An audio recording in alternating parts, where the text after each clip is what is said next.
So how do they get the doctors in facilities to kill? And this is, so I would consider this the most important slide.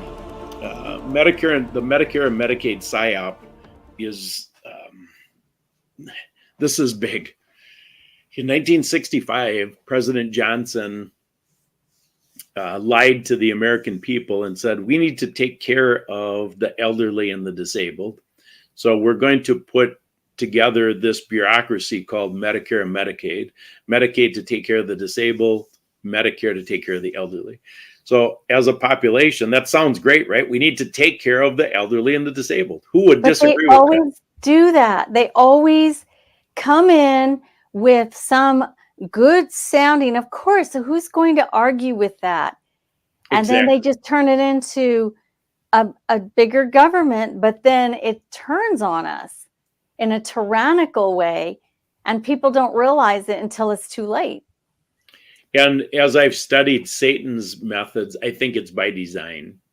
Yes. So I think Medicare and Medicaid was not. So this picture I have in my mind is if you start with a small snowball on top of a hill and it just keeps growing, right? You can't stop it. Right. So Satan knows that. This is the law of entropy. So it starts out, so Satan plants the seed. The government, of course, just wants to get bigger, and we need to take care of the elderly and disabled. Well, Satan knows what is going to happen, the law of entropy. So we go from something simple and orderly, and it becomes completely disordered. And so what does that look like today? The cost to maintain the lives of the people on Medicare and Medicaid. There's 135 million Americans on Medicare and Medicaid today. The cost is $3 trillion a year, 50% of the federal budget. So under the spirit of collectivism is really the mindset. And I'm going to give you an example that just happened over the weekend. We went to a graduation party, and a nurse, she left the local hospital system when they demanded she get the jab. And I really compliment her for that. But during the initial phase of the jab, she sat in and was there to monitor patients after they got the jab. And she said that two elderly ladies were sitting, of course, 6 feet apart, right? And, they didn't know each other, but they were chatting. And one of the ladies said to the other lady, anybody who doesn't get this jab should get a red dot on their head so we know who they are. So just process that. And inside of her, she said, she wanted to tell them, don't you know that that's been tried before? Yeah. But this is Nazi Germany. Yeah, exactly. This is what is going on. I know. This spirit of collectivism that we need to look out for the good of the whole or the country versus the good of the individual.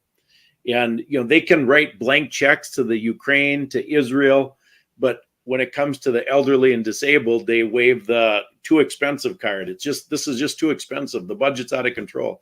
Well, we have a fiat currency. I think I have, let me just see if I have that I'm going to cover that in a little bit. And Scott, when I heard all of this, the collectivism, obviously that's a Marxism mindset. And I've talked about that on my show a few times. I don't think we can bring it up enough. I think we need to be reminded.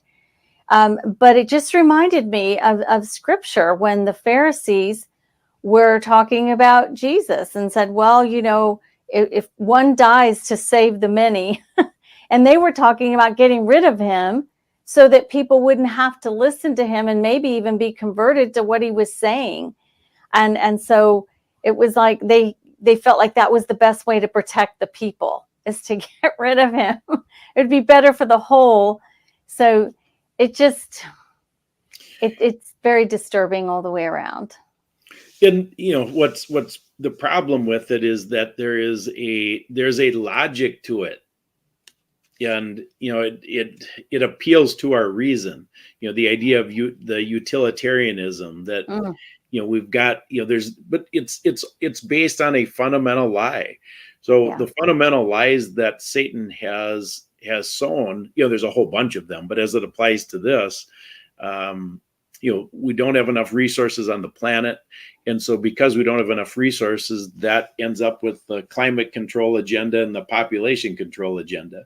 So the people that are implementing, they actually believe this foolishness. They believe the lie. So they're implementing the lie. They actually believe in collectivism, where you and I see it as, God made the planet.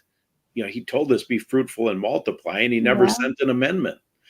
So since we know what he said, that means he's a good God. That means he has enough resources for us. Mm-hmm. Anyway, as we drill this down, so take Medicare and Medicaid and now drill it down to the practical level. And the practical level is standards of care. This may be the biggest thing that I discovered since Grace's death. Standards of care. This one you can take to the bank. This will protect you if you understand what I'm saying. I'm going to give you an example to connect the dots. Standards of care hasten death. Standards of care hasten death. Hastening death is murder.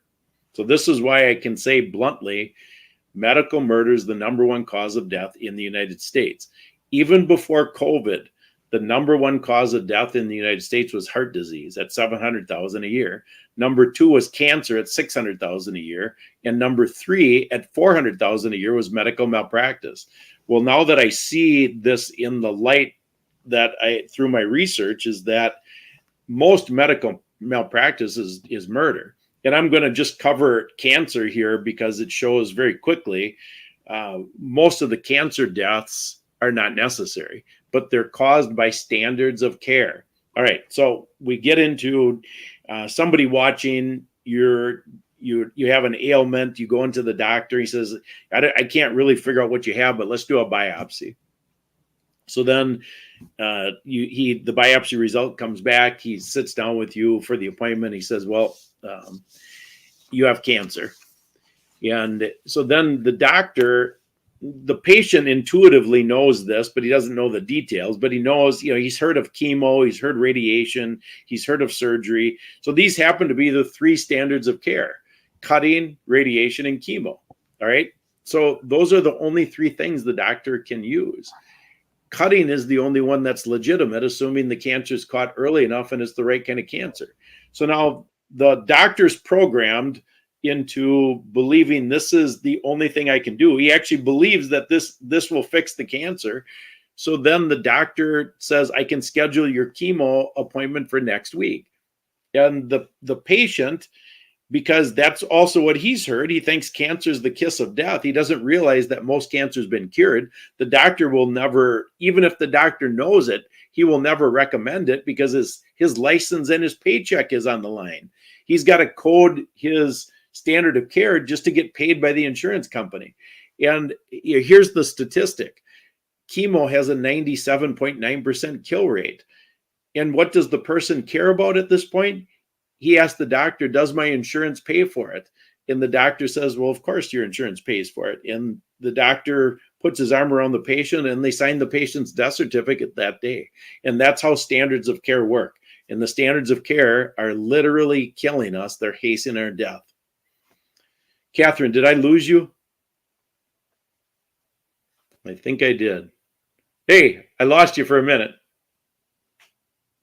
Oh, you're muted. You're muted. Oh, I was coughing. Sorry. Okay.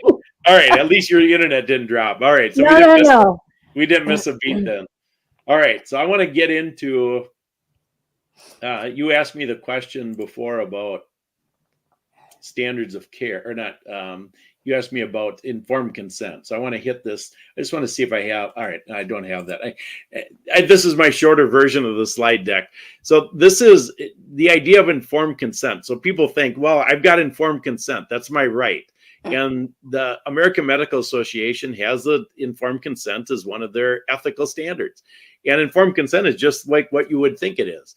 The doctor is supposed to inform you of the good, bad, alternatives, side effects, everything related to a decision that would be about your medical care. Then you take the time to process that, do your own research, get outside a second opinion, and then you give your consent. That's informed consent.